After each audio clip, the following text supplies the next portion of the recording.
Whatever is coming here.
Here are the top reasons to choose Ridealong Live for your wedding video production. Now, your wedding day is one of the most important days of your life.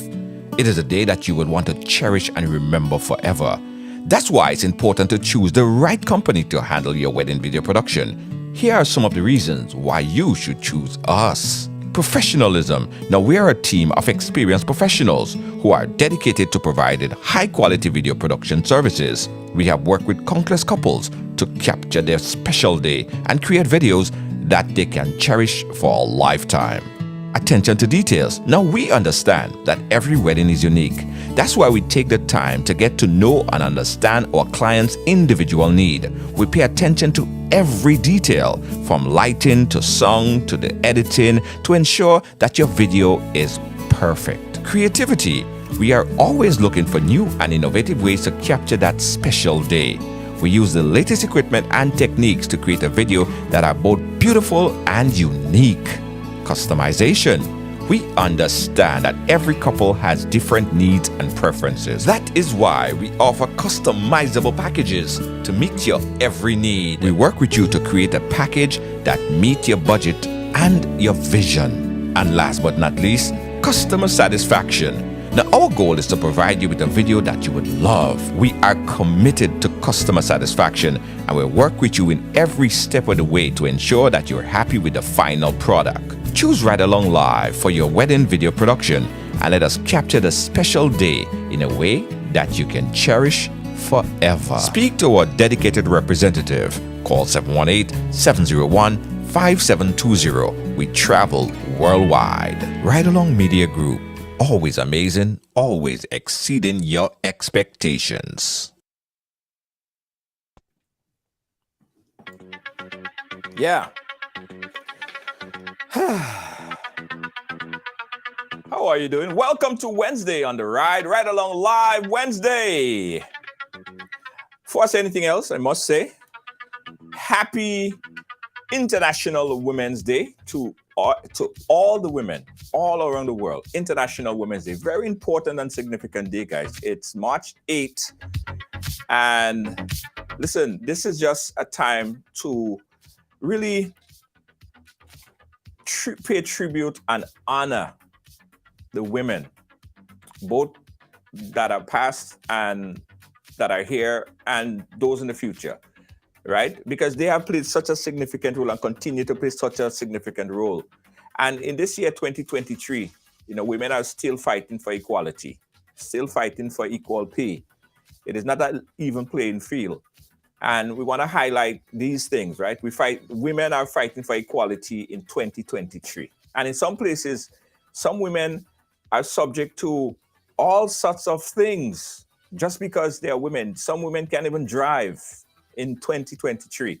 So guys, 2023, this year, we want to speak out and support women equality. Happy International Women's Day to all the women all around the world. Thank you, guys. Yes. I'm in blue today, Lacey J. Thank you for recognizing that. Yeah, I wanted to set the mood right. I wanted to set the blue, the kind of vibey blue mood. Eslyn, thank you so much. Donna, thank you so much. Let me see who's first up on the ride today, guys. Donna Felix, thank you so much, Donna Felix. Now, everybody, please share the program because you know what we've been having over this past couple weeks and months.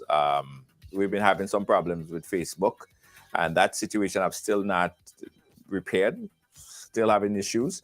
So, in order to get the word out, you got to share. You got to share it once. You got to share it twice. Share it 3 times. Just share the thing. Just share it up. Donna Lewis, thank you so much. Thank you, thank you, thank you. Wendy, thank you. How are you doing, Wendy? Hope you're doing well. Hey, Vernice, thank you so much for sharing. I appreciate you so much as well. Guys, tonight we have a very unique story to share, right? On this International Women Day, we still see so much abuse, physical, emotional, and mental abuse towards women. And my guest today, she finally developed the strength, man, to come out and share her story. Uh, I'm sure that there have been a lot of people who may have told her not to share the story, but she wanted to share the story because she understands that by sharing the story, it might help someone out there. As you saw the headline, yeah, she felt like she was married to a criminal.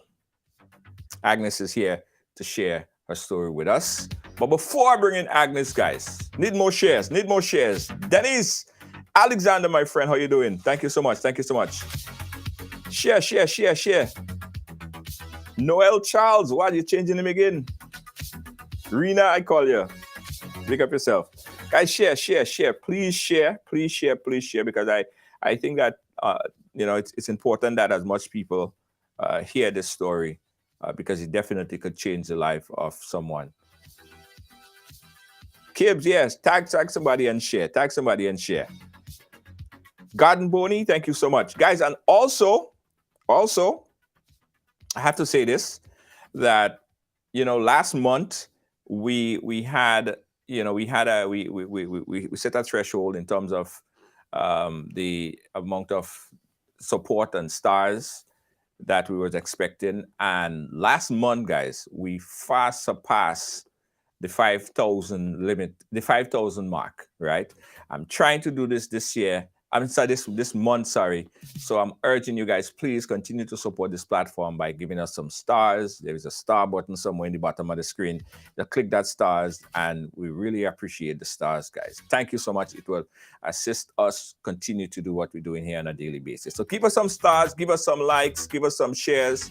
You know what I mean? All of that stuff definitely support the platform. All right.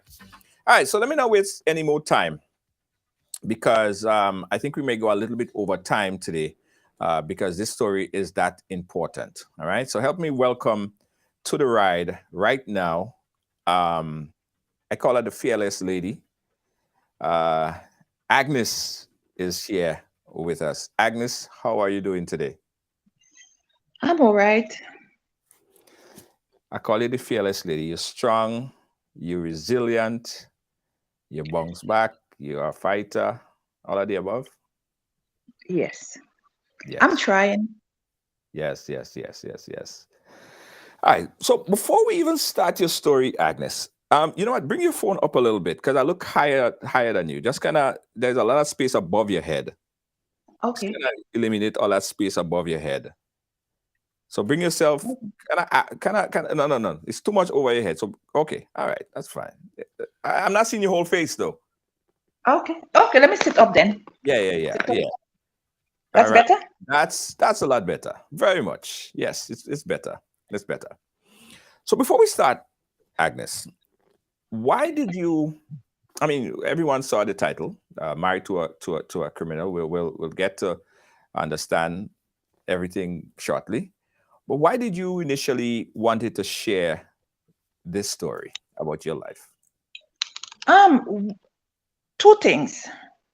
One of the things I recognize here in Florida Right. is that the sheriff and them don't really act until something drastic happen Yeah.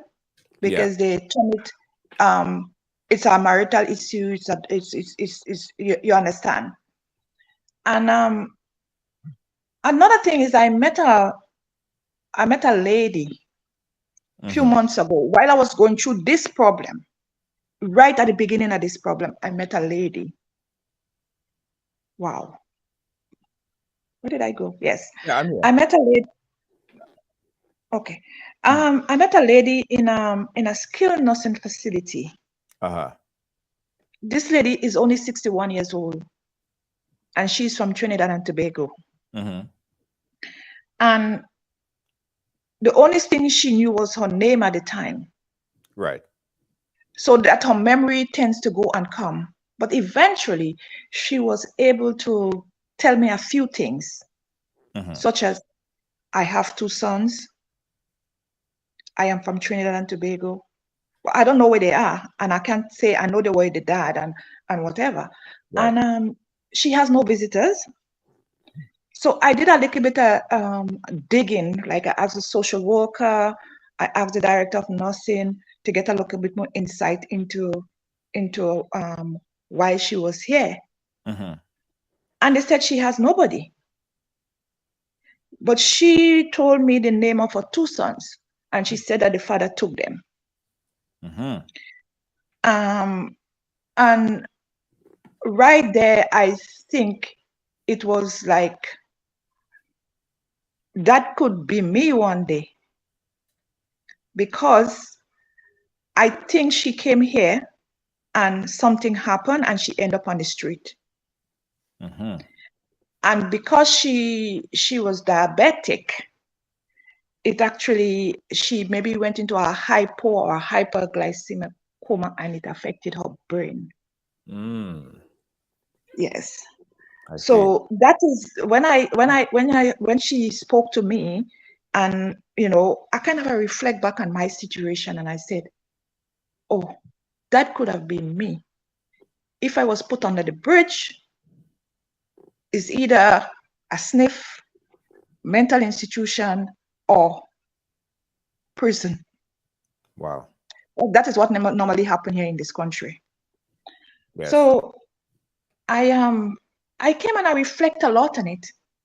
And people ask me, I'm still in the marital home. Why do you stay? Why don't you go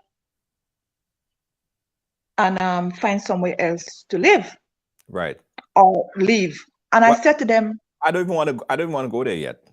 I okay. ain't want to go there yet, because I want to first understand. I want to start from the beginning to have a holistic understanding of your story. Okay. So the individual that we're talking about, right? Tell us about how you met the individual and how the relationship, transpired from the time you met him. Okay, we went to a school together back in 1985. Okay. I haven't seen this individual for more than 20 years. And then for some reason, I saw him resurface or surface on Facebook. And the way he was looking, he was very depressed. So I just reached out, I said, oh, what's wrong with you? And then at first he said it was nothing. And then eventually he started talking and started opening up, and then but he didn't even tell me the story. All he said is, oh, I have a problem. My wife called the police on me because I took her cell phone. Well, she said I took her cell phone. And that was all of the story that I got. Right. Okay? Yeah. I didn't get the whole story. And then we start talking, and I was saying, well, how can the police just arrest you just for a cell phone in your own house? It's marital property anyway. Right. And he said, oh, my wife is you don't know my wife is this, my wife is that, and he started complaining about the woman, And then eventually we start talking, but he never told me that he was out on bail. And as a matter of fact, when he was talking to me, he had that tag on his leg. Yeah, he had a tag on his leg. Yes, I didn't even know he was tagged. Yeah, the GPS tracking bracelet. Yeah, yes. Okay. So we start talking, and then eventually we start communicating. And because I've done mental health, I could have picked up that there was some depression and a little bit of thing that need. So I start speaking to him and start giving him, insight of what to do and how to cope, and Right. just giving him hope. I try to give him hope that eventually there will be light under the tunnel. And we start chatting, and we one thing led to another and another, and then he introduced me to his one of his sister-in-law, and then she now collaborated his story. So that means she was lying also. And we continued chatting, and eventually we end up chatting, and then he wanted to come to England. I think he went to the he got his lawyers because he had money, so he had big shot lawyers. Right. And he got a lawyer to get a prosecutor to give him time. So he came to England for 1 week, and I actually sponsored the trip, and Right. and then he came back.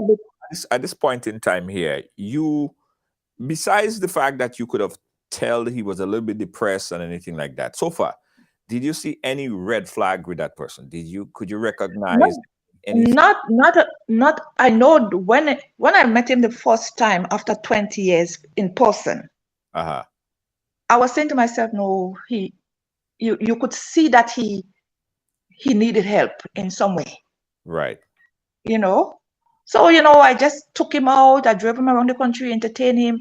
And when he came back, we continued talking. And eventually he at the end of 2017, I think he was going to finalize his divorce. Right. And then he had a divorce finalized at the end of 2017. No, January 2017. And then 2 months after he divorced, he bought a ring and wanted to come to England to marry me. And I said no. It was very quick. He wanted to move the process very quickly. Very quickly. Right. And I said no. But still, you didn't observe, you didn't see anything that would kind of raise a red flag to say, boy, I got to watch him cross eye a bit. No. And then again, I came here. I did visit Florida. And all of the family, every one of them was collaborating in the story. Right. But what you said here, I don't mean to interrogate you on the story. I just want to get a full sense of understanding. You said that he was wearing a bracelet, so he was in jail. He was incarcerated. Did he ever explain to you the real reason why he was locked up? No. What I'm telling you is I only found out quite later on, because I thought he went to, like when the police arrest you and they release you the next day. I thought it was something like that. I didn't know until later on that he spent time there because of violation of the court order. The court order. Okay. All right. So let's bring it up to speed.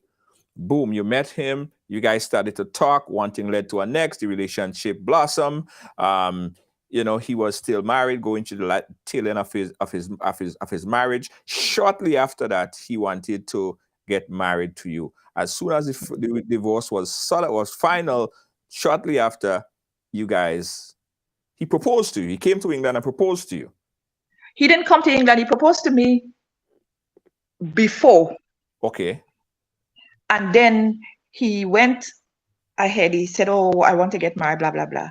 So I tell him, I said, England is not easy to get married in England, because even if he came to England, he couldn't marry me anyway. Right. Because you have to be living in England for a certain amount of time. So he was even suggesting that we go to one of those, he will come to England and we go to Spain or one of those other countries and get married. That was how desperate it was. So he was desperate or you was desperate? Who was desperate? Him. And I turned him down. Okay. And I told him, I said, listen, I know you said you come out of a traumatic situation. I want you to go away, spend time on your own, try and regain yourself, try to live with yourself before you could think about getting to live with anybody else, Because if I come out under a traumatic situation, like me now, I can't see myself having a relationship for a long time for what I went through now. So I was giving him this kind of advice to try and find himself. But he didn't want to hear. If you if you look at the messages, to one point in time, I tell him, I say, it was like a bit of harassment. I said, no, I told you, no, don't come, don't buy the ticket, don't come to England. I would not pick you up on the airport. And I kept to my words because I think he needed to learn the hard way. Because what I think is that if I did go and pick him up and let him come in with me, he was going to force his way into this marriage. He wasn't taking no for an answer. So he came to England. He went to his niece and nephew house. I did visit only once. And then he went back to America, came back here, and then I helped him a bit, and he regained himself. He started to gain employment, and because and that is another thing, after he been out of the job market for more than 18 months, it was hard for him to get back in there. Right. And that's another thing we'll talk about later. So he came back and he started working, and then I visited. And when I came here, as I said to you, I met the sister-in-law and them, and they collaborated story but no one told me that he spent time in jail. You understand? Like when somebody get arrested today and you go and you get bail and you come home. Right. I thought that was a story. Right. So far, there's no real red flags. You haven't seen no real red flags. Okay. No. Right. So far, no real red flags. Only the point of him being pushing for the marriage. Yeah. So go ahead from there again. And then we started communicating and everything. But I didn't realize that the marriage was something like a financial arrangement for him, because he knew that he makes over $150,000 a year. And if he has to pay tax, it's going to be a big amount of tax.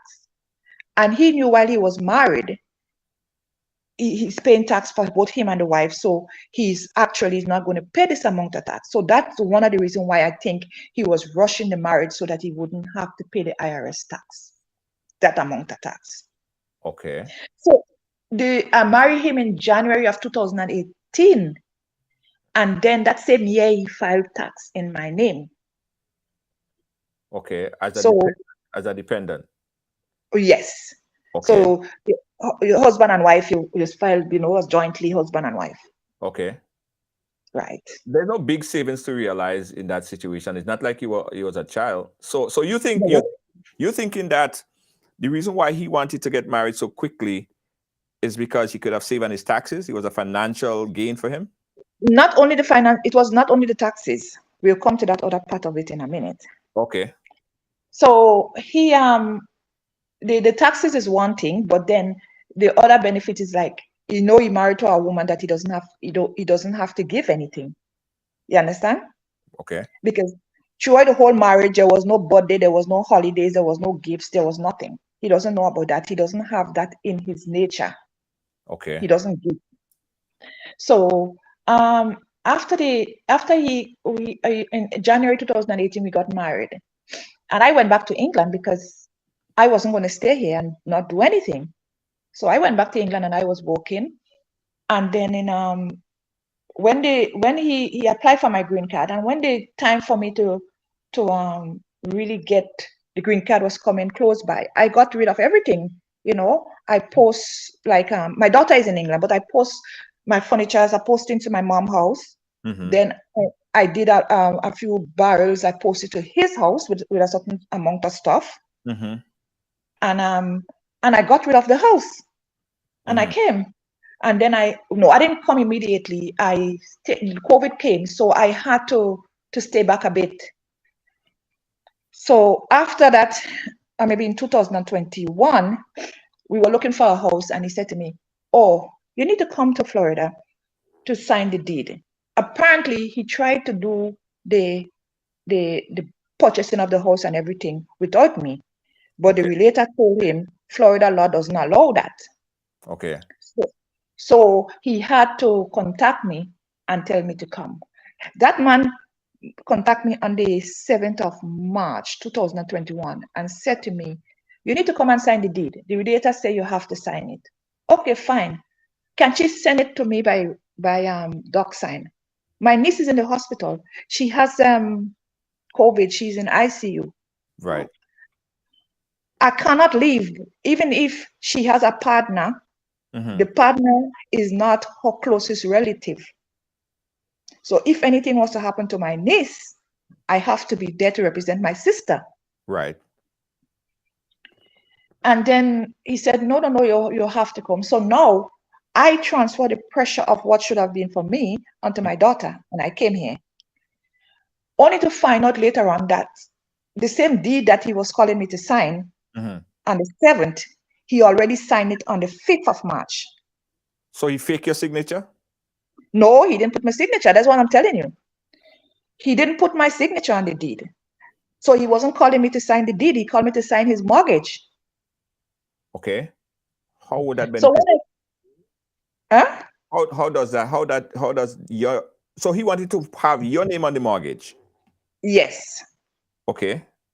So when I came, he brought me and we both of us signed for the mortgage.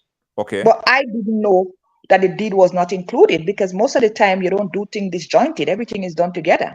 Okay. So I signed for his mortgage and he signed for his deed. So the house is in his name. The mortgage is in both of us' name. Okay. So before I came here in this country to even do one day work, I already accumulated over almost $400,000 worth of debt. Oh. Jointly. Oh. Yeah.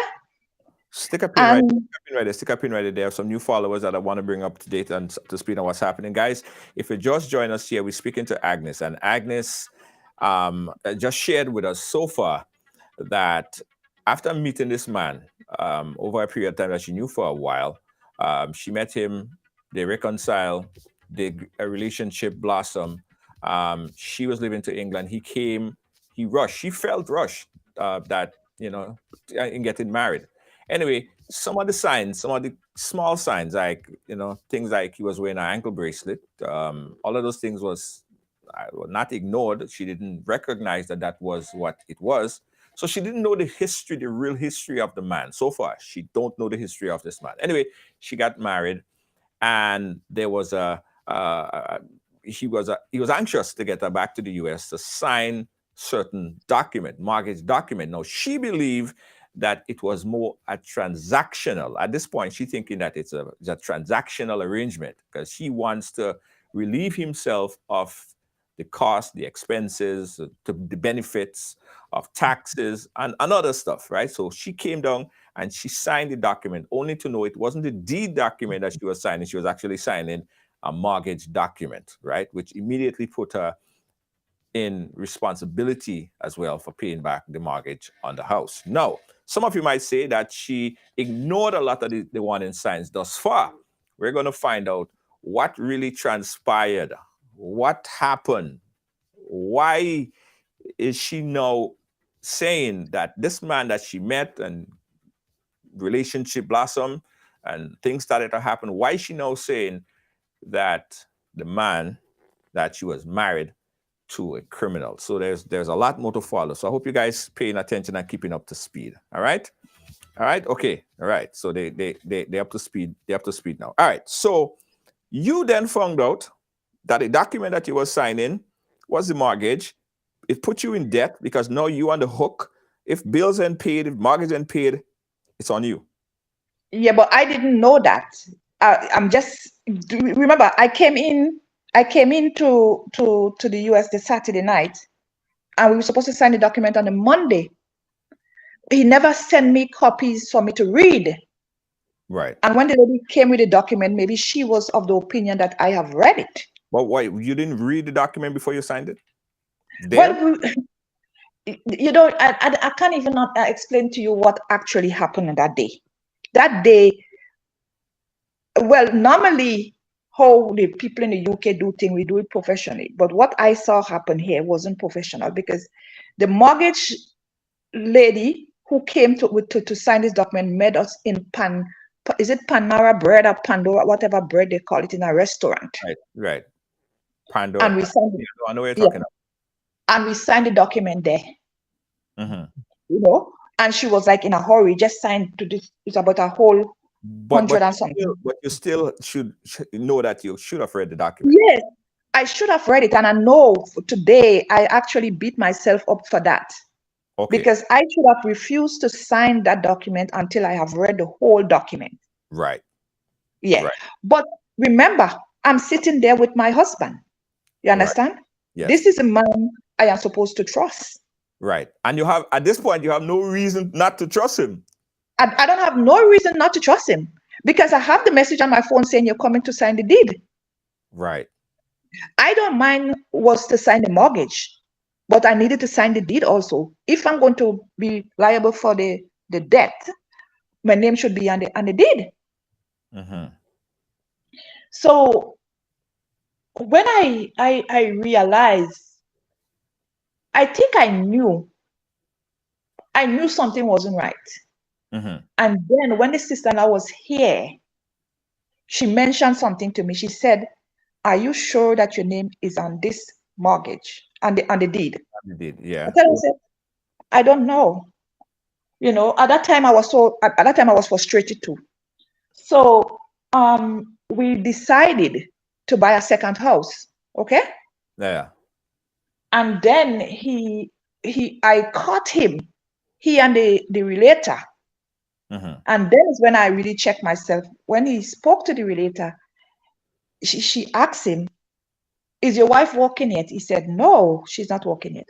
Anyway, we're going to do what we did the last time. Mm-hmm. So I had to find out what was it that they did the last time. Mm-hmm. But he wouldn't tell me. So I waited until the deed, the relator sent the deed for him to sign. Mm-hmm. And when they sent the deed, I printed it. I brought it to him and we sat side by side. That's to tell you how deceitful my husband is. We sat side by side in the library. I Mm-hmm. watched him sign and I said to him, "This saying first buyer, second buyer, where am I supposed to sign?" Mm-hmm. He told me, no, you're not going to sign that one. You're going to sign the other one. You understand? Right. By that time, he didn't know that I was on to him. Okay. So by now you start to wise up and you start to say, well, wait. I know. So I didn't tell him anything. I wait for the mortgage documents to come through. Right. And when the mortgage documents come through on the computer, I told him, I said, "I'm not going to sign it." Uh-huh. You understand? Uh-huh. So this thing didn't go through. So what actually come to a head and he started confessing to me is when I passed the board exam. Mm-hmm. You know? So since, as I told you about certain things that happened in December. Since Right. December, I concentrate and I got my documents to the boards, even though he misled me for some reason. I got my documents to the boards, and then in March, the boards approved me to do the exam. And I booked the exam in less than 3 weeks. I did the exam and I passed. Mm-hmm. And then he, when I passed the exam, I think he was a bit surprised that I passed it at the first go because most people don't. Mm-hmm. And I haven't studied for how many donkey years. So he was in Michigan, and he came back that night, as the Sunday night, and he wasn't a happy man. I don't know why he was grumpy. And then I had my cousin children here with me in the house. Right. And then he said to me, "I don't like people in my house." And that was what actually kind of really really ring a bell for me. And I said, "When you say I don't want people in your house, what do you mean? This is my family." Right. So eventually, then on the Monday, I took the kids to the mom and the dad house, and then I came back. And the next day, I had an interview. I went to the interview. He dropped me there, and I got the job at a hospital that he used to work, where they sacked him. I'm stuck on the point where he's not acceptive of your own child being in the house. Not my child, my cousin children. Children, your cousin children, your family, sorry. being Yes. being in the house. Now, Yes. did you experience at this point in time that he might possibly have some kind of anger management issues, some abusive type of thing coming Yeah, out? yeah. I knew that. I knew that because remember I told you from the very first weekend I spent in this country with him Yeah, on the green card, he verbally abused me. right, So I knew that he had anger issue. I was getting the verbal abuse ever so often, you right. know. But at that point, it was just verbal abuse. He telling you things, and so Yes, at that point it was just verbal abuse. there was nothing physical at this point. There was one physical, but not physical. It was, I don't even want to say it. In December, before this April, there was another incident of sexual abuse.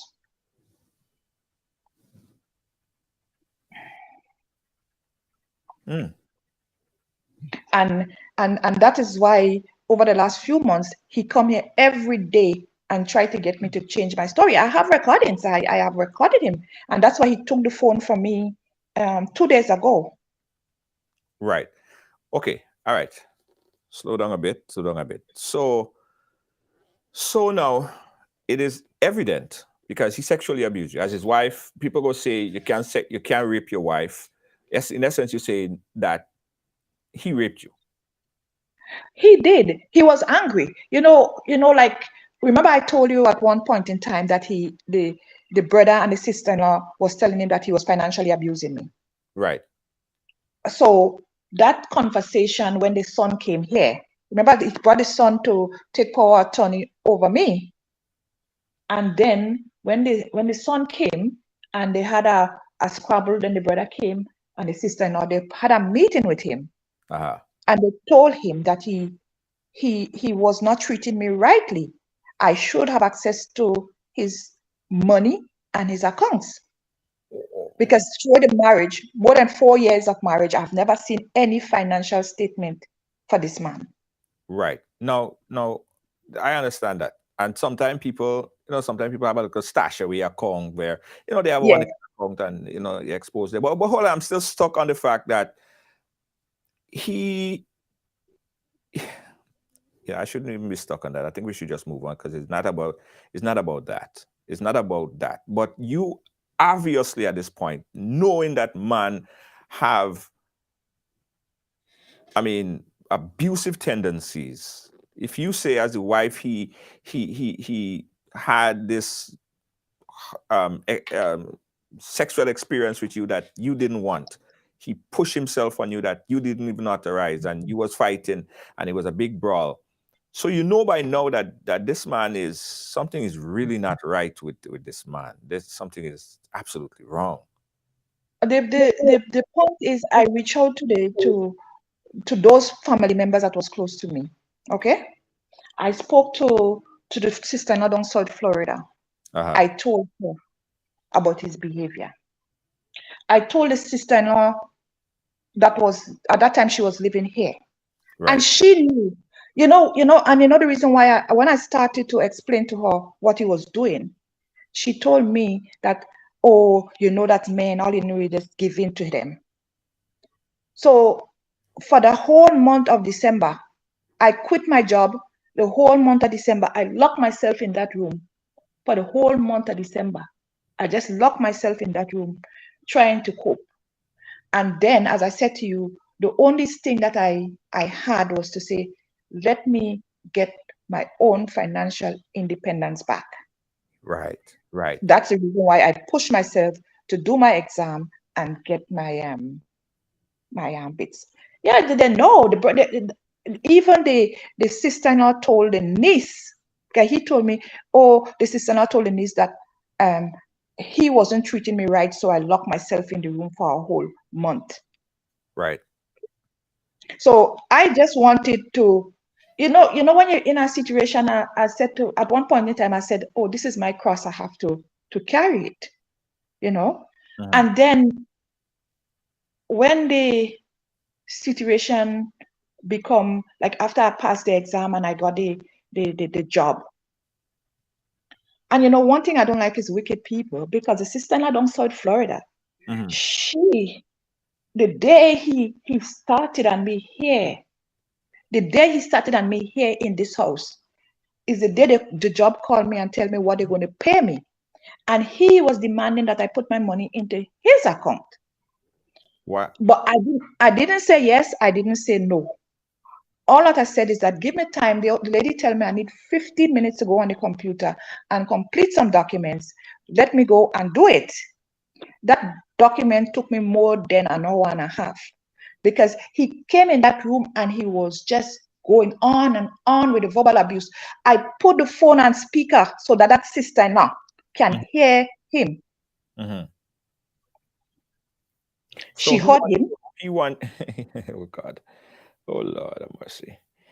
He is adamant about you depositing all your monies into his account.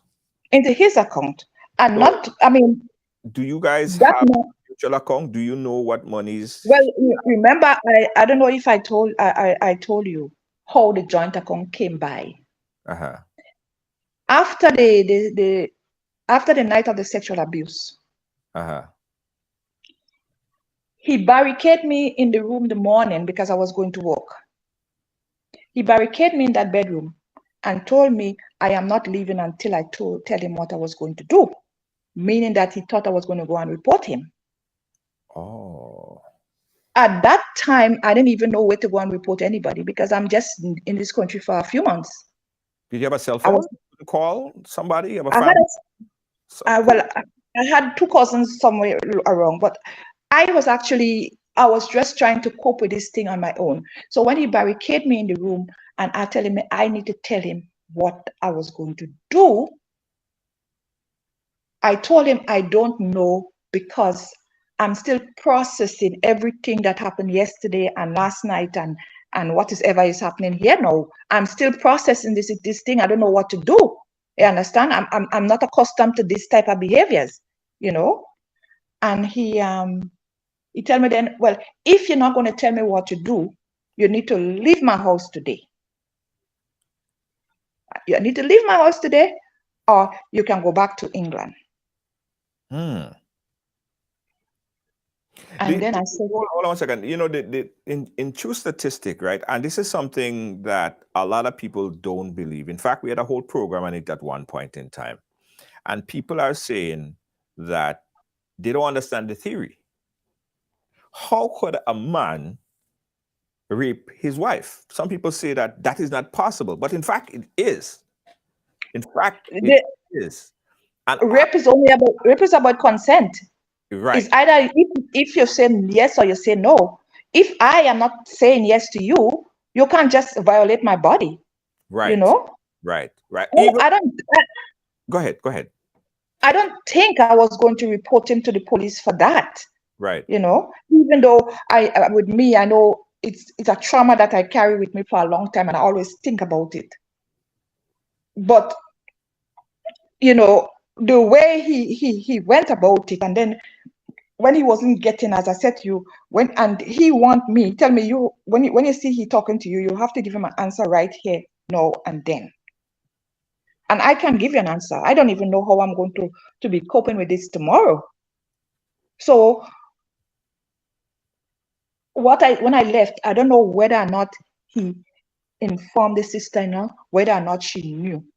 Right. So when I came from work that night, she came to me and said, oh, he has agreed to go to the bank tomorrow and he's going to put your name on the bank account.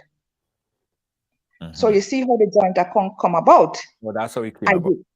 I didn't agree that day. Right. And then the next day, they came again.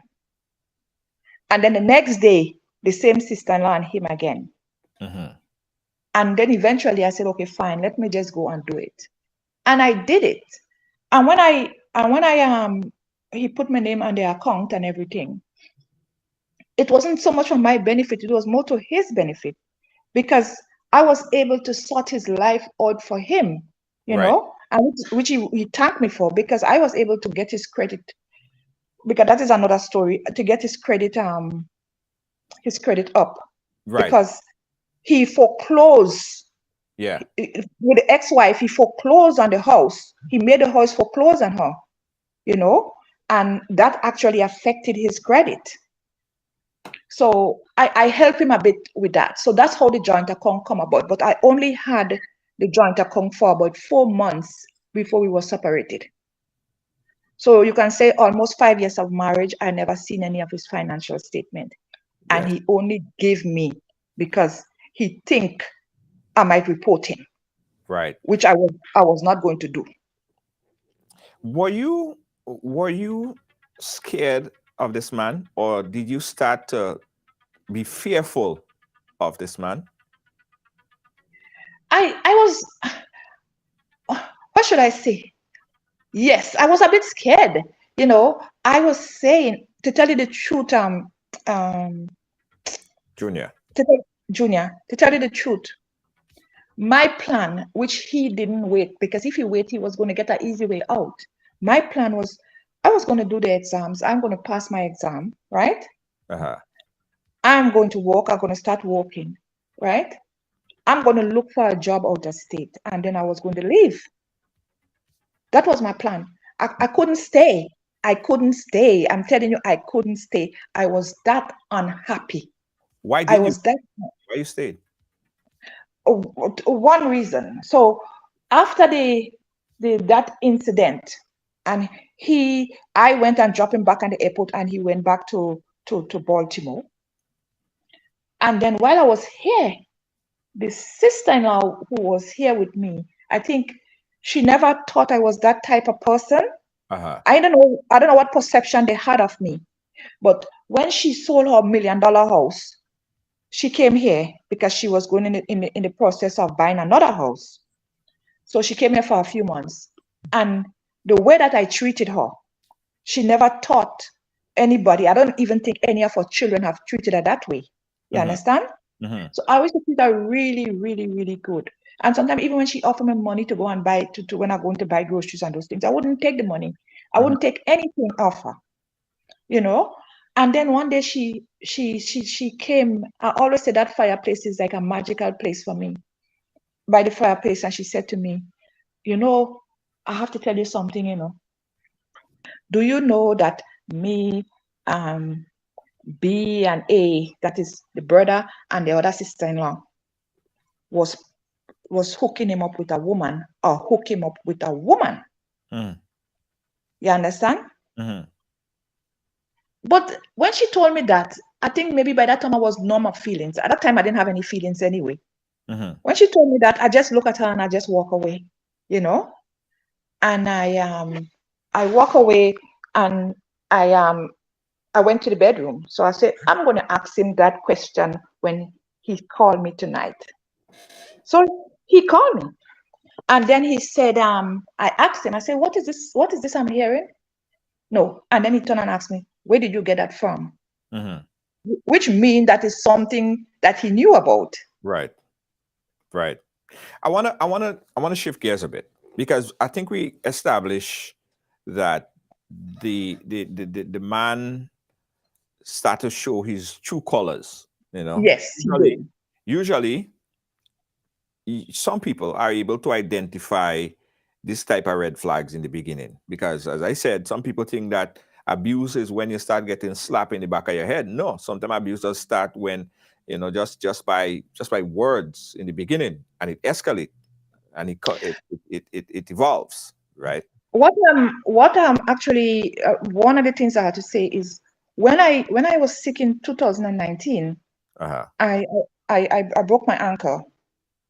That is when I realized that he was not a very good person. That's when you realize. I thought you realized that before.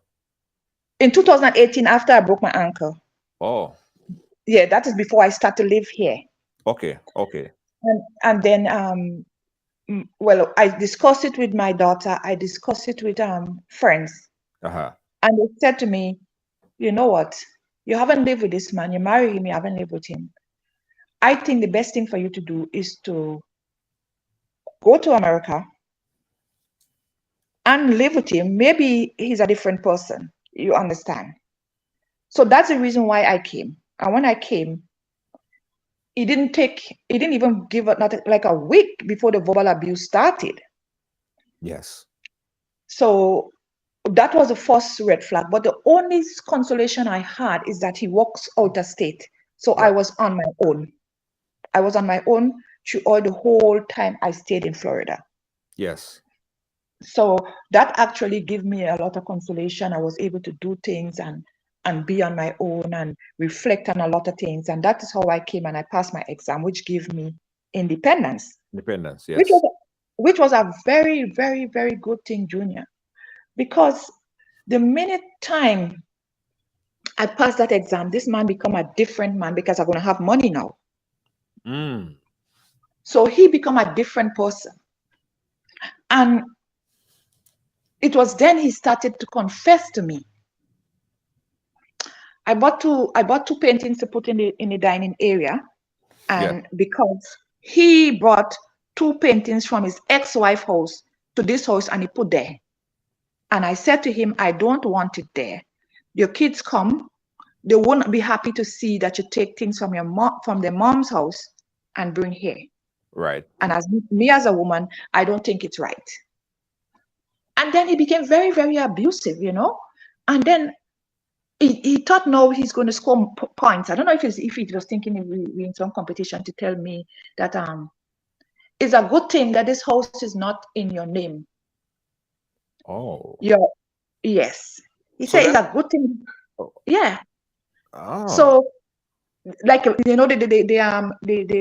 emotional abuse is a good thing this house is not in your name. I only got you here to sign the mortgage. I have created a trust for my children, and this house is part of it. You only have lifetime in this house. So the truth started.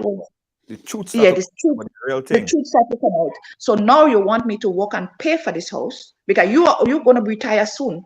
I will be working for the rest of maybe 10 years. So you want me to work and pay for a house that you put in a trust for your boys. So I look at him and I told him, to tell you the truth, Junior, at that time, I didn't have any emotions. I look at him and I said, thank you. Let me enjoy my lifetime. That was all I said.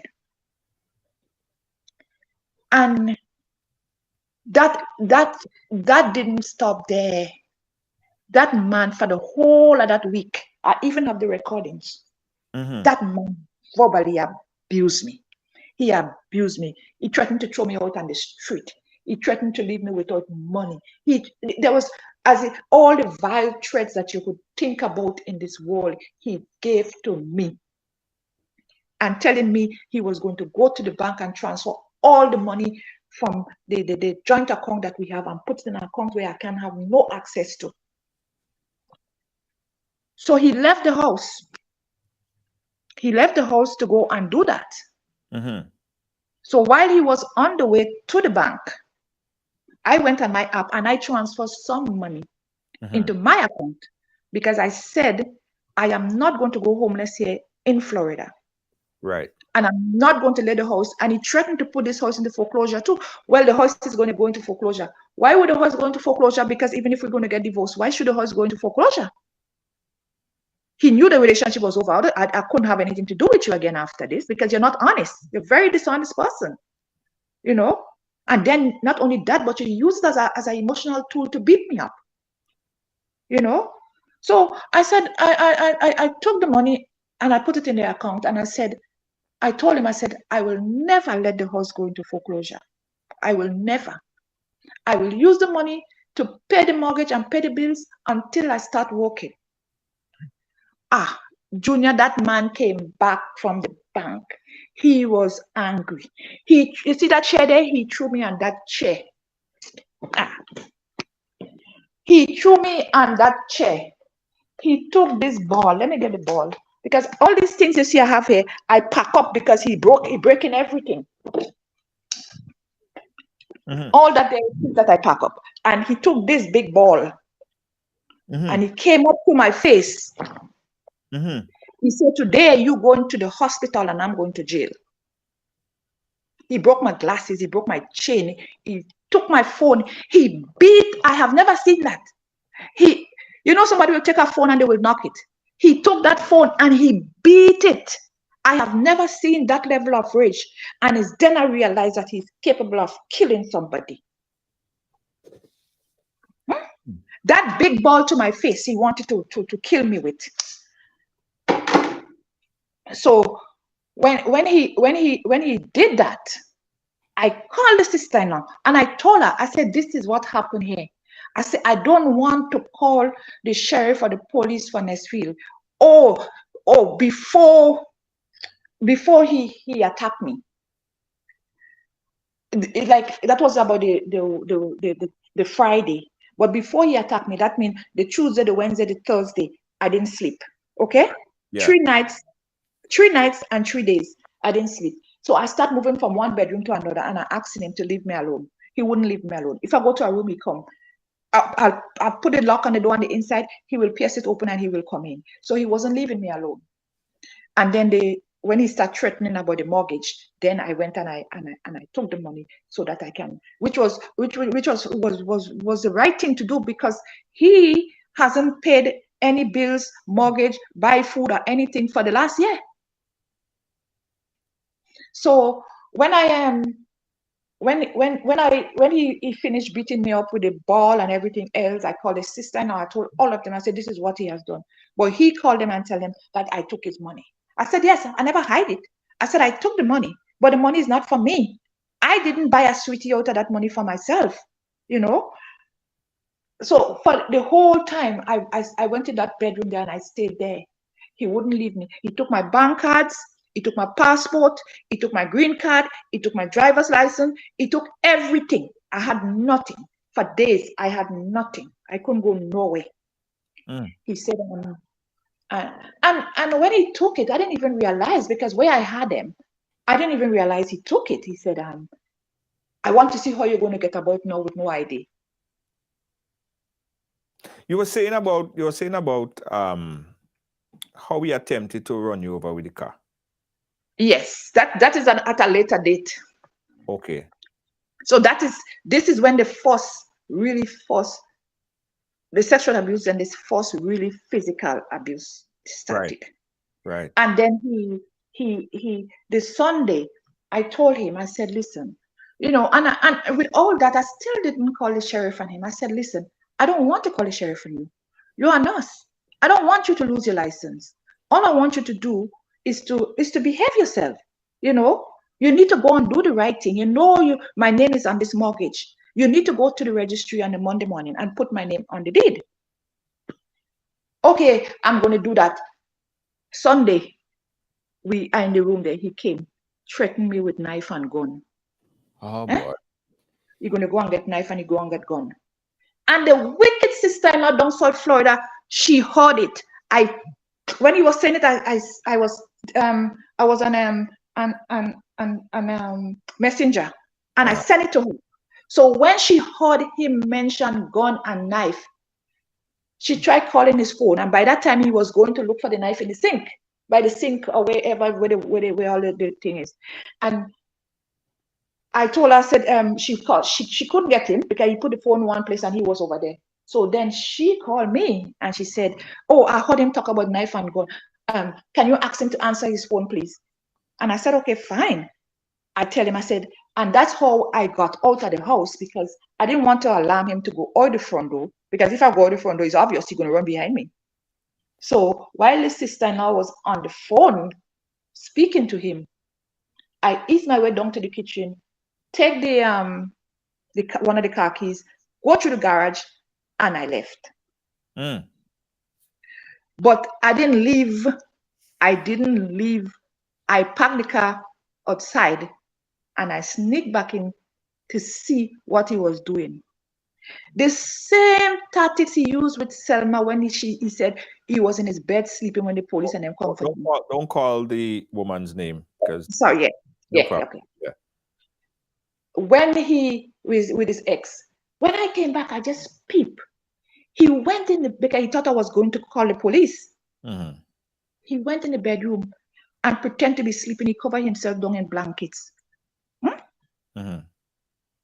I just turned my back and I went. And I didn't, well, as a matter of fact, I didn't see him again for a long time, because I stayed at my cousin's house for 2-3 days, and then I came back here when he left and went to Grenada. And then one of my cousins told me I need to get a restraining order. So I went and I got a restraining order against him. He was like for a few months. And then we went to court. And while I was in the court, and I look at my husband stood on the witness stand, and he lied. When I say virtually lied, and then I said to myself, I have actually really married a criminal. Because I had some recordings, but I didn't take it to court. You were still protecting him. I was still protecting him. I didn't take it to court. All what I want him to do was I didn't even want a permanent restraining order. I just wanted him to give me some space and some time, go away and give me some space and some time. Because two things, this man almost gave me a stroke. Yeah, I wasn't so. But Agnes, he had a gun, he had a knife. He didn't. I don't know whether he had a gun or a knife, but he threatened me. He threatened. He said to go and get a gun and a knife. Right. So I just wanted him to go away and think about his behavior, because I know we're going to go through divorce anyway. I'm not going back in this marriage. So eventually, when we went to court and those things, he gone and playing out, he's so sorry, blah blah blah. The judge allowed him to come back to the house. He came back to the house, and I told him, I said, when he came back, I said, please don't, because I have recordings. I don't want us to go back down that road. The day he came back to this house, he brought his brother. Mm-hmm. When he brought his brother, the brother verbally abused me. Oh Lord. That brother called me cockroach. He called me witch. He called me bitch. Is what name the brother didn't call me. Mm-hmm. He and the brother was saying that me, Agnes Pilgrim, left England and come here to piggyback on him. You understand? Mm-hmm. That is my husband, but I am here piggybacking on him. I was in England. I was working. I had a company. I was doing well. I wasn't having any problems. I was able. I had everything. I had my own car. I bought an SUV for my daughter. I had 2 cars plus the SUV for my daughter. Mm-hmm. I was doing well. And then I come here, and to have people treated me as if I am begging. Right. Eventually, that very sad night, the first day I come back from the court, that very sad night, and those things I'm telling you, I have evidence. Right. That man went into the bedroom. I had some clothes in there. I had clothes and things in there. The sister down South Florida was on the phone with him. She told him to throw all my clothes out of the bedroom. He came, he threw all my clothes on the ground here, on this chair, all around here. And I said to him, if you're going to throw my stuff out like that, let me come in and take it. I went into the bedroom to get it. He pushed me out. Go, get out, get out, get out, as if I was a dog. Eventually, I called the sheriff. And then when I called the sheriff, that's the first time I called the sheriff. He jumped in his car and he left. The sheriff come, they talk, and then them themselves left. Yeah. And then they told him not to go back to the house. And then from then, I didn't see him until a few months later. Maybe 2-3 months later, he stopped by. He came by. He came by, and then he for some reason, what will happen that if he come, maybe I will go to my cousins. So that day when he was leaving, I came back to the house and I was in my room. He came in there, trying to tell me, because by that time I didn't file for divorce, because I was so confused. I didn't even know if I'm going, if I'm coming. So he now jumped the gun and went and filed for divorce. And then he realized he didn't want the divorce. So he came now Why to didn't you file for divorce? What happened, we still had the family court business going, right? And we were about to file for divorce when he jumped the gun before us. So he went ahead of me. You understand? Because I was going to file for divorce and he knew that. So he jumped the gun. And in a way, I'm glad that he did that, because then he came back here now and begging me. You understand? Oh, in retrospect, I know that I have treated you badly. What? That was his words. In retrospect, I know I have treated you badly. Yes, you did. But what do you mean? Well, I wasn't gentle, I wasn't supportive, you know. And then when he realized that I wasn't going to fall for all his BS, he became aggressive. And then he was in my bedroom that day. He took my phone from me. Then he peeled the phone at me. And then he jumped in his car and he left. And I didn't see him again for a little while. So this was nonstop. This is like a whole roller coaster of abuse. So then, I want to list it because I want people to know what I went through. Then he came back sometime in July. When he came back in July, he sent me a message. Oh, as if we are. I blocked him on a lot of social. I left only one avenue in order to communicate about the house. So he sent me a message to say, I'm coming home tonight, as if a husband talking to a wife. So I told him, I said, when you get to the house, just message me and I'm going to unset the alarm. And that is another issue. I will tell you about the alarm in a minute. So he didn't have any password or anything for the alarm system. Mm-hmm. So when he came, I have to unset the alarm from work remotely for him. And the reason why he didn't have any access to the alarm is because he, while I was in the house here, the alarm system was on his name. And then I was here. And that was another violation of the restraining order. He could have gone back to prison. He in the middle of the night, 2 o'clock in the night, he will be setting and unsetting the alarm as if there was somebody in the house. So the alarm was waking me up, many nights the alarm waking me up. And then you had one time it was just so constant. Mm-hmm. I had to, I got the sheriff and them out. So the sheriff and them helped me with ADT so that we could have changed up everything on the system. Right. And then, but because he was the principal, I still had to wait. Right. So the ADT came and ADT was able to change everything. They put a door, a coded door. No, I understand. So he still had access to the house even after all that process, all that, process. He had access to the house because the ADT system was still in his name. So he wasn't. Oh my God! Wait, yeah, your video. Yeah, guys. While you're figuring this out, let me just say, guys. We say everyone have a story. Everyone have a story to tell, and there's always three sides of the story. This is, of course, the Agnes side of the story, and she sent us some backup documents which we were able to verify, right? But again, if the accused person in this case, the man, the husband, want to share his story at any point in time, he has the right to do that as well, right? We have the open channel for him to do that. Okay. The information that she accused him of, she sent us backup information, and we were able to verify that this information is in fact accurate. All right, you back? Yeah, I'm back.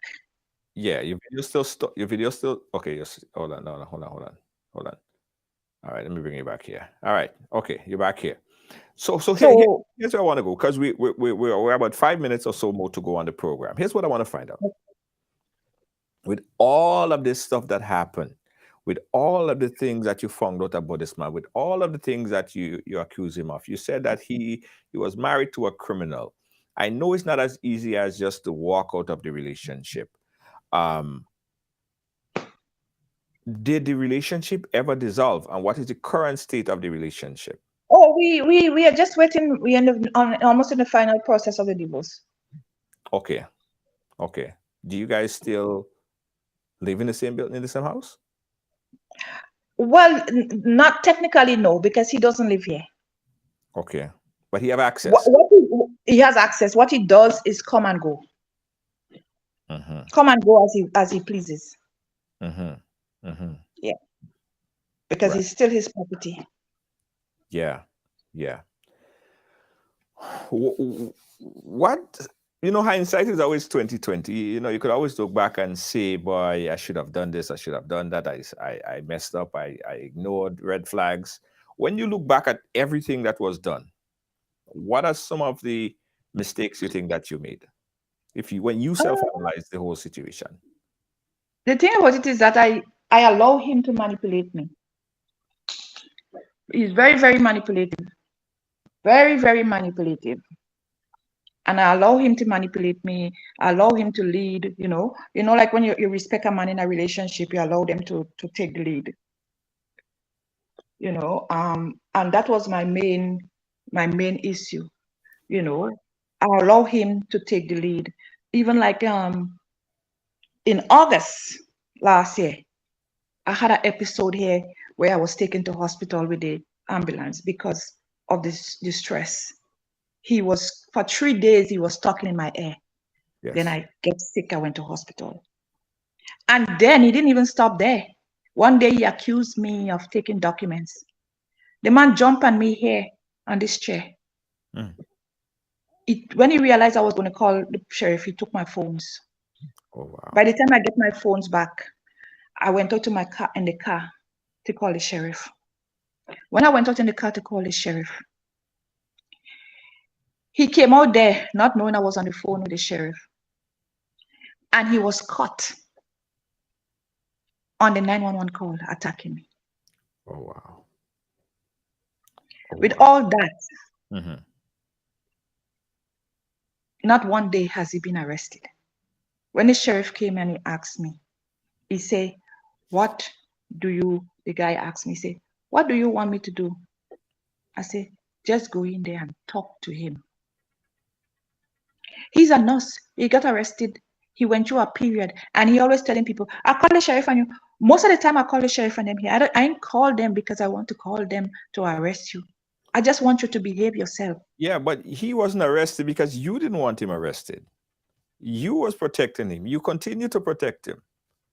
You think that you facilitated him? I don't think so.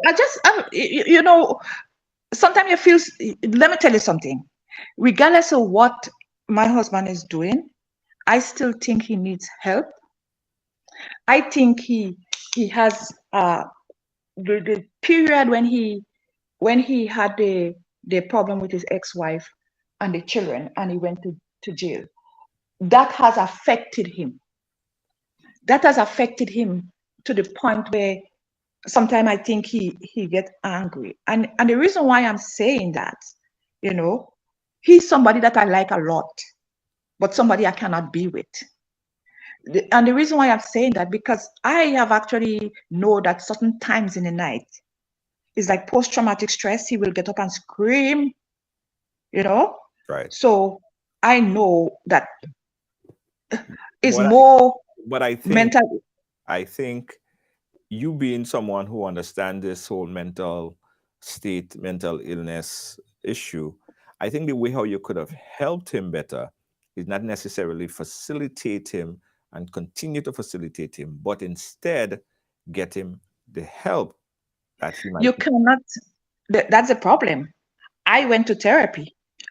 With all the abuse that why I think I could be able to talk to you today. I am in therapy. Right. I've been having therapy now for almost a year. Is he in therapy? No, he wouldn't do it. Okay. He wouldn't do it. I've been asking him even before we got married that he has to do it. but he wouldn't do it, you know. And I think the wake up call for him was that night when he almost ran me over with the car. You know, he just reversed. I can't even believe that he came from the garage straight towards where I was standing, nipped my car because I went around the back of the car, and then drove the car back in the garage and parked. You were not going anywhere. Right. You know, and I think when he realized the because of the anger, when he realized the gravity, I know he was reacting to something that I did, which I should not have done. Right. So, but I think but not about that I should not have done, but I think you are blaming yourself. I think you are making excuses for him, and that's just me listening. Right? I can no. I actually, in a way, like me, he's a nurse and he's practicing, right. but in my opinion, he needs to leave He needs because help. He needs he help. hasn't, apart from he needing the help, he hasn't been truthful to the board of nursing. Because once you get arrested in Florida here, and you are registered with the board of nursing, you are supposed to report your arrest to the boards. Yes. New York. You're supposed to arrest, and then he got a plea deal with the prosecutor, and he had a misdemeanor. Yes, you had a misdemeanor. You did community service. You got a record expunged. Okay, that is fine, but you're supposed to report it to the boards. But you didn't. And what he had been doing is like he was using me. That is what I came to realize. He was using me to be his excuse. Like when the employer and them asked him, why were you not working between January 2016 to July 2017? He will tell them that he was in England with me for 18 months, which was not true. So I told him to stop using me as an excuse, you know, and he wouldn't. So I sent an email to Nancy to tell Nancy that no names. Yeah, I sent an email to somebody to tell them that this is what I know and this is what he is doing, you know. So they should actually get him to press the truth. And eventually they did the investigation and they let him go because he wasn't truthful in his applications. So the thing about it is that, and why I'm saying that too, is because he has actually demonstrated things to me that I know that he needed help. Like the last place that he worked here before he started doing the travel job, he was sacked because he assaulted a patient. So this need to come to a head, you know. He needs to stop practicing for a while and concentrate on himself. Getting that help. I'm no doctor, definitely not no doctor in any field. But I think I would agree with a lot of the viewers here when we say that this man has, well, based on the story that you're sharing with us, because again, as we say, there are three sides to a story. He might appear and contradict this story 100%. He might have a completely different, story to tell from his perspective, right? So, but from what you are telling us, right, the assessment that I could see is that, he obviously seem like someone who needs help. And you said to me earlier that he don't drink, you never see him smoke. So it's not like because when he drink, he gets drunk and then he acts. And that is what get me scared of him, because if you, the first time I saw him break things in this house, I said, but this is not normal. You don't pick up things and just start breaking, you know? I was like really, really scared. And I said, you don't drink, you don't smoke. Why are you breaking things? Why?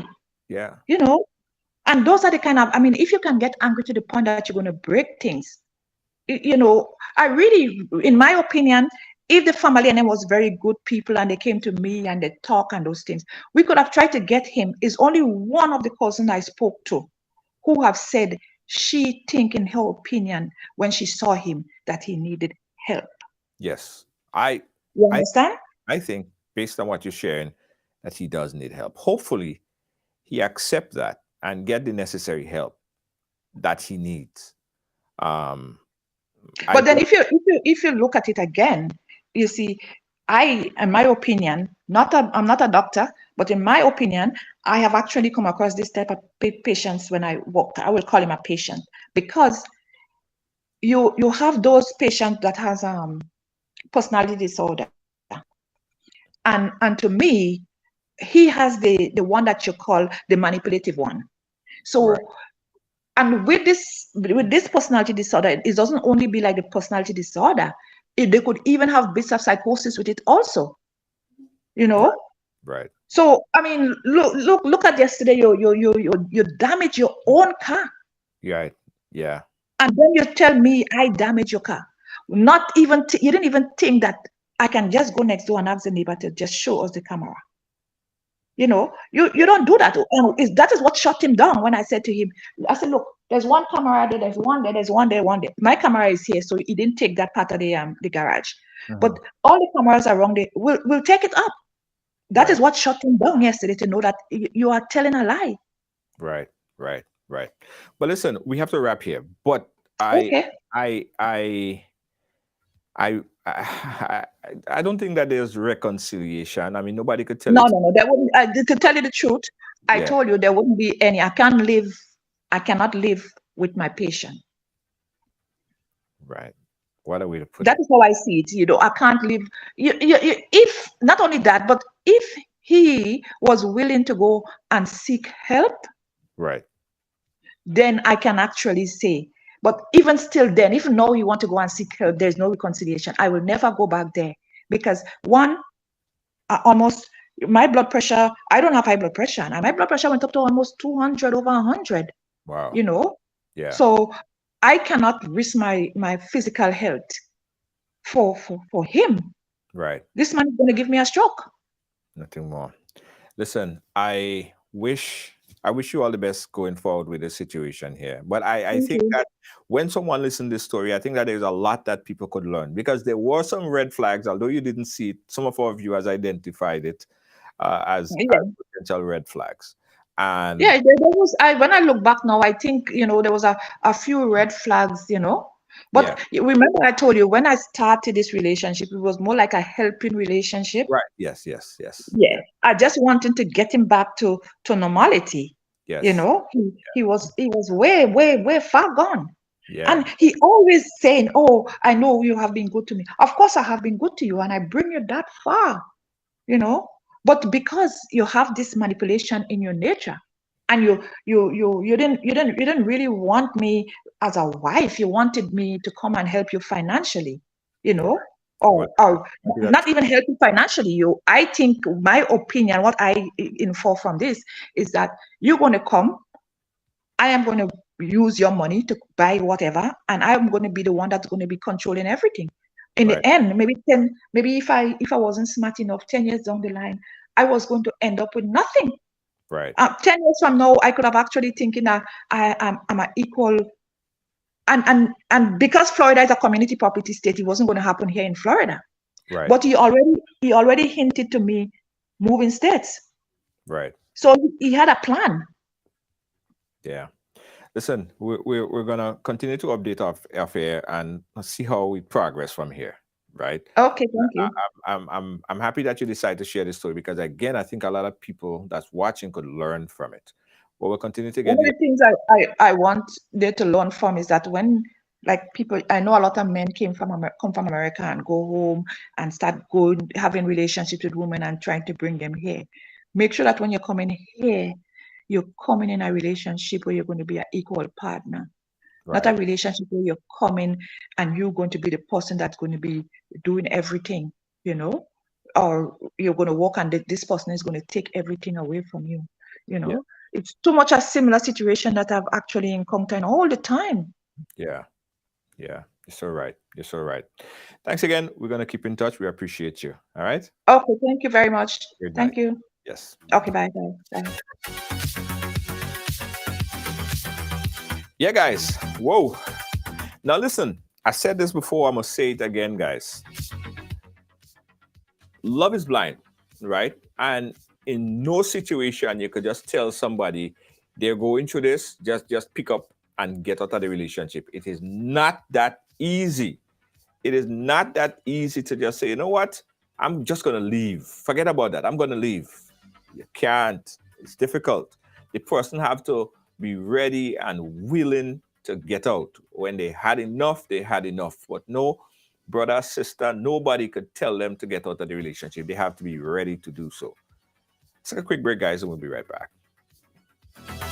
Hello, Grenada. It's TGIF time again with the NLA. Thank goodness it's Friday. Every Friday in March, place 5 bets or more in a single ticket purchase on Cash 4, Pick 3 or Play Away. You automatically receive a Quick Pick inline ticket valued at $1. NLA is giving back more plays, more chances, more opportunities, and more prizes. Remember, when you play, you are supporting sports, culture, and nation building. Promotion ends March 31st. You must be 18 years and over to participate. Hey guys, again, we say thank you for watching. Don't forget, Ridealong Live is a platform where everyone has a story to tell. Yeah, everyone has a story to tell. And if you have a story to tell, we want to hear it. I want to tell you about a couple of things happening. First and foremost, this year, ladies and gentlemen, we are going to be having and happy to have the launch of Carnival, Spice Mass Carnival we're talking about, right? We're going to talk about Vinci Carnival and Krapowa shortly. But we're talking about Spice Mass launch. Yeah, they're going to be having a Spice Mass launch. Guess what? In New York. In New York, right? And that they're also going to be mini launches as well in Florida, in Georgia, and in Canada.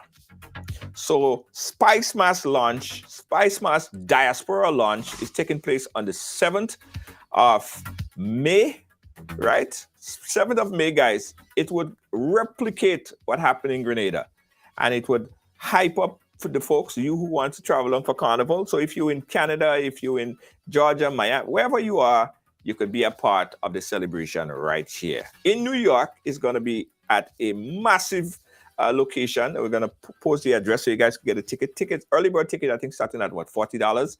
But you won't believe the lineup of artists that they're going to have here for Spice Mass launch in New York. It's real amazing. Big artists. We're starting the fete in New York City, Spice Mass launch in New York, and that's going down on May 7th. You don't want to miss it. Tomorrow, I'm going to have some more information. They have tickets that's going to go out on sale pretty soon. It's going to be an amazing event. But they're also going to be having a Spice Mass launch where? In Grenada.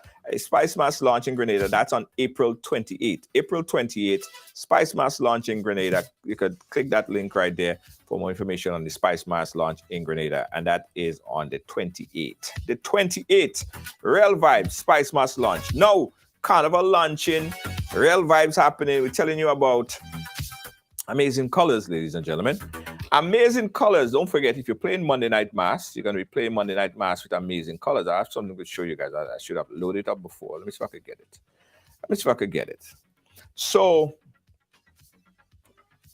if you are interested in bringing a section in Amazing Colors, we have that option where you now could have a group or a section, either way. Just contact us for more information, how you could be a part of Amazing Colors. Let me see if I could, okay, let me pull this up. I want to show you guys a little something that Amazing Colors is going to be doing for this year. It's going to be Real Vibes in Grenada this year. Let me see if I could pull up this thing. Where that thing is by Festival. Let me see if I could pull it up. Give me a second, guys.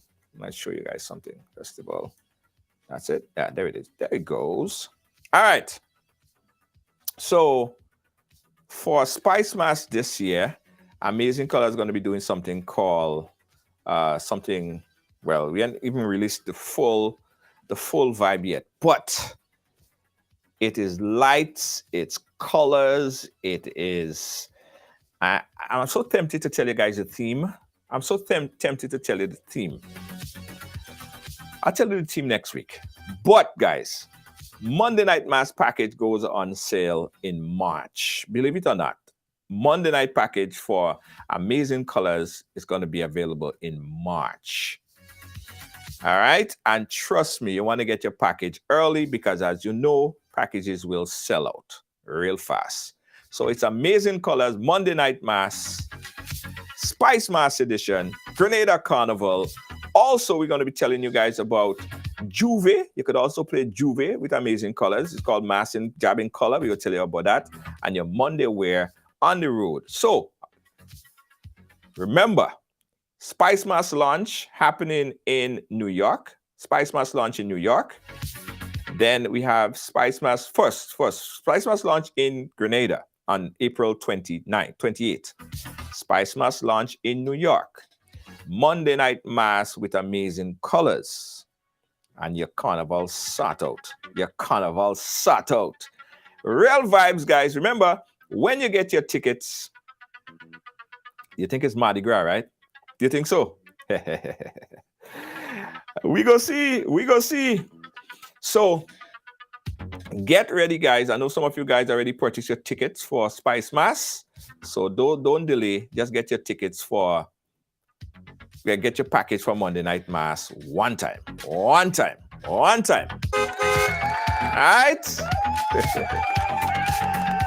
All right. Guys, I was telling you that we still do have space for people who want to travel to Dubai with us. We're asking you to check out the link, click the link, and let's head on to Dubai. Dubai. Happening in October, but you can still get your seat package right now. Ridealstravel.com. Right, Jacinta. Stay calm. We will tell you the price for the packages soon. All right. But Amazing Colors always deliver. It's amazing. It must be amazing. It must be amazing, guys. Anyway, good night. See you guys tomorrow.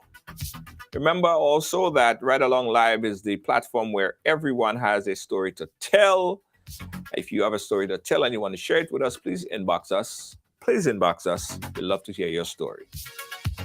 On behalf of all of our production team here at Ridealong Live, our senior executive producer, Lois JJ, thank you so much. We have Gail, we have Kibbs, and Deanne Fraser. Good night, everyone. Catch you guys again tomorrow, Thursday.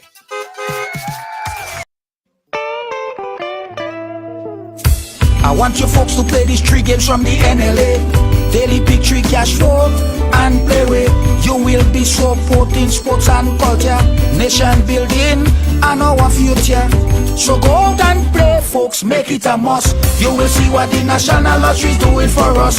When you play pick 3 cash flow and play with, the NLA will support you all the way. Starting September 30th, Monday to Friday, these 3 games will be drawn mid-morning, 9:45 a.m., midday, 12:45 p.m., and evenings, 7:45 p.m. The National Lotteries, supporting sports, culture, and nation building. Sunday money day.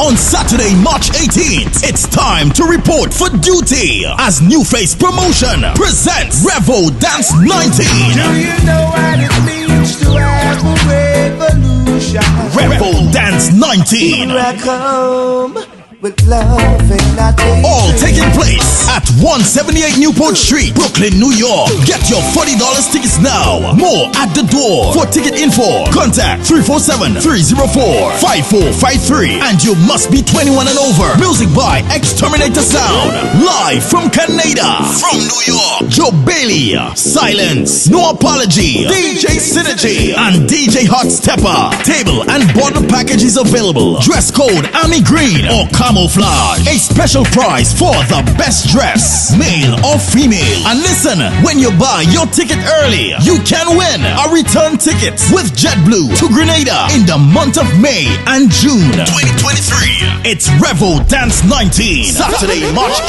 18, 178 Newport Street.